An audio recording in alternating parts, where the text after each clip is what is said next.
আমি অমিত শাহকে এই মঞ্চ থেকে চ্যালেঞ্জ করে বলি, আমি অনেক চ্যালেঞ্জ অতীতে করেছি, বিগত দিনে করেছি, আজও করব, ভবিষ্যতেও করব।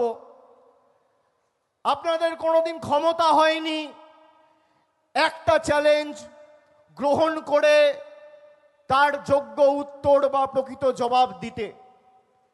আপনি বলেছেন তৃণমূল পরিবার কেন্দ্রিক দল।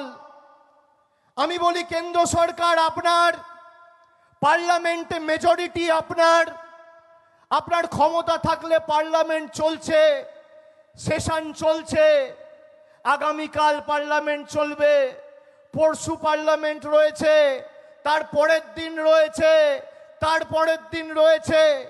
একটা বিল নিয়ে আসুন, যেই বিলে স্পষ্টত লেখা থাকবে এক পরিবার থেকে একজন রাজনীতি করতে পারবে। আমি সেই বিলে ভোট দিয়ে রাজনীতি ছাড়বো। আপনার চ্যালেঞ্জ থাকলে, আপনার ক্ষমতা থাকলে আপনি চ্যালেঞ্জ গ্রহণ করুন।